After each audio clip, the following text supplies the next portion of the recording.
Naghahanap ba kayo ng water filter para sa inyong mga gripo sa bahay? Narinig nyo na ba ang iSpring water filter system? Pag-usapan natin yan.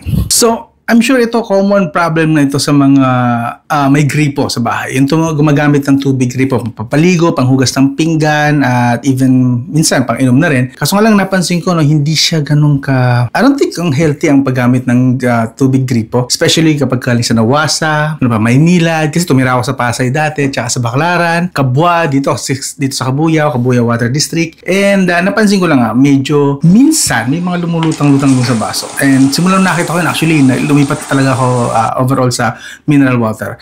Kaso ang problem, hindi mo pwedeng gamitin lagi ang mineral water lalo sa paghugas ng pinggan. Ang aksaya nun, di ba? Siyempre, hindi naman pwedeng yun ang gamitin mo. Umiwas ka nga dun sa tubig na yun kasi nga madumi. Tapos, panghugas mo. And of course, kung madumi nga talaga yung tubig, di kakapit yun sa pinggan. Kahit pa sabihin tuyo na yun so forth. And then, dun ka kakain. Dun ka rin inom ng tubig sa baso na pinaghugasan mo rin dun sa tubig na yun. So, a bit of a problem sa akin. Lalo na may mga kids dito, may mga pets din ako. Sa mga fur parents dyan na talagang totoong may concern, hindi nyo pa iinumin ng mga alaga nyo ng matuduming tubig. Siyempre, hello, pinakain nyo at inalagaan at pinalaki tapos papakainin nyo ng maduming tubig, di ba? So, I did some research and I found this iSpring US31. Meron siyang tatlong filter, PP sediment, granular activated carbon, CTO carbon black, tapos meron siyang 8-layer filtration. So yan, nakikita nyo, dumating siya nung dineliver, inopen natin, and kompleto po yan sa mga gamit. Yan, panoorin nyo na lang. So yun, pinakabit ko nga siya sa tropa, since siya yung talagang may alam sa amin dalawa. Pinakiusapan ko na lang, merienda na lang, sapat na. So yun. And then, after a while, ginamit natin. Actually, nung unang araw pa lang na ginamit ko siya, ininom ko agad yung tubig. And actually, ang layo ng lasa niya. Wala na yung lasang parang kalawang na malansa. Wala na. Lasang mineral water. Take note lasang mineral water po, hindi siya lasang purified water. Okay, magkaiba po ang lasa nun. Yung lasang purified water kasi masyado na siyang, parang malapit ng konti sa chlorine. Hindi naman, parang malinis na version ng chlorine. I can't really explain the difference Pero yung difference ng purified at mineral is malaki. Sa mineral, may malalasahan ka pa kahit papano. Sa purified, halos parang uminom ka talaga ng purong hydrogen. Do you get my point? Anyway, basta yun. So, sabi ko, finally, ito na siguro ang magagamit ko. And of course, for our safety rin, ng family ko and ng parents ko rin.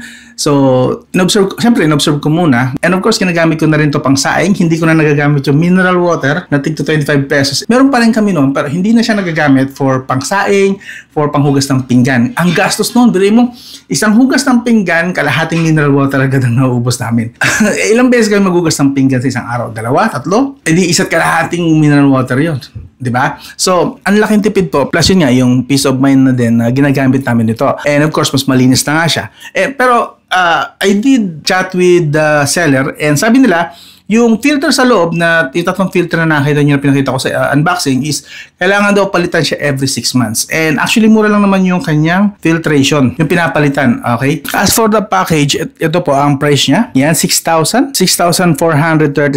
Pero kapag papalitan nyo na lang po ang filter, ito na lang po. Every 6 months to 12 months, depende po. That's 1,600 plus. 6 months to 12 months to 1 year actually. Depende po sa dumi or linis ng tubig na nanggagaling sa gripo nyo. Kung hindi naman kasing dumi nung sa amin, malamang 12 months pa yung naabot. So, papalitan nyo every 12 months. Pero kung kagaya na sa amin, medyo may kadumihan talaga, may lumulutang-lutang na tubig kapag nagano ka sa gripo, ganun ka katiri. So, that is why, you can imagine why kailangan ko ng filter. Kasi talagang, the more ko siyang tinitingnan, and then, ko pinanghuhugas ng pinggan, then pinangsasaing, and so, no choice, lumilipat kami sa mineral. And then, there was this one time talagang orange yung lumalabas sa tubig. Kasi hindi naman ina-announce ng water district namin kung kailan sila maglilinis. So, magugulat lang kami once every month siguro, nagiging orange or dilaw yung tubig. So, yun, isa pa yun, iniiwasan ko rin yun. So, sa lagay siguro namin, sa gaya sa amin, sa sitwasyon namin, siguro every 6 months,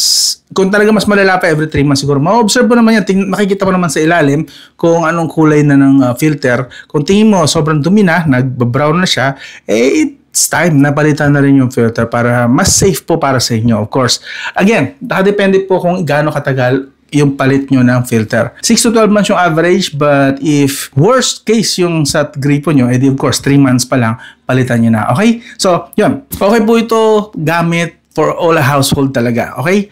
Hindi lang po ito pantanggal ng mga lumulutang. Pumapatay din po ito ng germs and bacteria. Yes. So, masay po talaga sa mga kids natin, sa family natin. And even if yung gumagamit kayo yung may sarili kayong tangke ng tubig, may sarili kayong motor ng tubig, yes po, hindi rin po 100% na maaasahan na wala pong bacteria yun or something. Siyempre, sa panahon ngayon, especially dito sa city, hindi na po nasusunod yung standard na 50 meters ang layo ng CR at ng balon. Dati kasi sa probinsya, inabot ko pa yun na talagang sinusunod yung 50 meters na distansya at sa CR at balon. Hindi ka pwedeng maglagay ng balon within 50 meters ng CR. Kailangan susundin yun. Pero ngayon, hindi na po nasusunod yun. So, that is why hindi na rin ganun ka-reliable na may sarili kang balon, pero ang lapit mo naman sa CR ng mga kapitbahay, nasa 10 meters lang, 20 meters lang. Hindi na rin po mapagkakatiwalaan yun. So, that is why I believe ang laking tulong po nito for our health, for our family, na meron tayong ganito. Okay? Para sa akin, necessity ito. So, hanggang doon lang. Kung interesado po kayo dito sa product na to, iwan ko yung link sa video description. Hanggang doon lang, Discount Man. I'll talk to you again soon.